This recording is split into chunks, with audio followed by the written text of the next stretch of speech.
Hi all, welcome to Blasters arena. ഇന്നലെ കേരള ബ്ലാസ്റ്റേഴ്സിന്റെ പരിശീലകനായ ആഷ്ലി വെസ്റ്റ്വുഡ് പറഞ്ഞ ഒരു കാര്യത്തിന്റെ വീഡിയോ നമ്മൾ ചെയ്തിരുന്നു. അതായത് അവസാന മത്സരത്തിന്റെ തീയതി ഫെഡറേഷൻ ഇതുവരെ പ്രഖ്യാപിച്ചിട്ടില്ല, എന്നാണ് അവസാന മത്സരം നടക്കുക എന്നുള്ളത് തങ്ങൾക്ക് വ്യക്തമല്ല എന്നായിരുന്നു ആഷ്ലി വെസ്റ്റ്വുഡ് പറഞ്ഞിരുന്നത്. പക്ഷേ ഇന്നലെ രാത്രിയോടുകൂടി അതിലൊരു വ്യക്തത ലഭിച്ചിട്ടുണ്ട്. ഇപ്പോൾ ISL തന്നെ ഒഫീഷ്യൽ ആയിക്കൊണ്ട് തീയതി പ്രഖ്യാപിച്ചിട്ടുണ്ട്.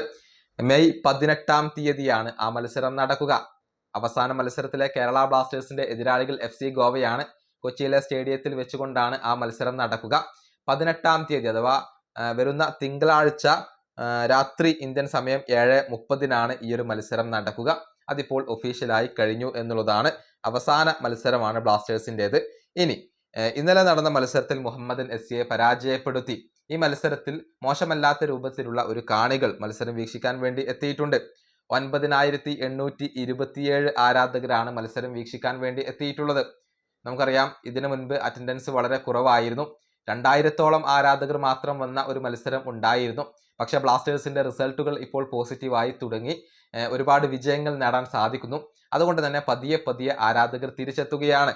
ഇപ്പോൾ ഏകദേശം 10,000-ഓളം ആരാധകർ വന്നു എന്നുള്ളത് കേരള ബ്ലാസ്റ്റേഴ്സിനെ സംബന്ധിച്ചിടത്തോളം ഒരല്പം ആശ്വാസം നൽകുന്ന കാര്യമാണ്. പ്രകടനം മെച്ചപ്പെട്ട് കഴിഞ്ഞാൽ, റിസൾട്ടുകൾ വന്നു കഴിഞ്ഞാൽ തീർച്ചയായും കേരള ബ്ലാസ്റ്റേഴ്സിന് ആരാധകരെ സ്റ്റേഡിയത്തിലേക്ക് ആകർഷിക്കാൻ സാധിക്കും. ഈ വീഡിയോ അവസാനിപ്പിക്കുന്നു. അടുത്തൊരു വീഡിയോ കാണാം.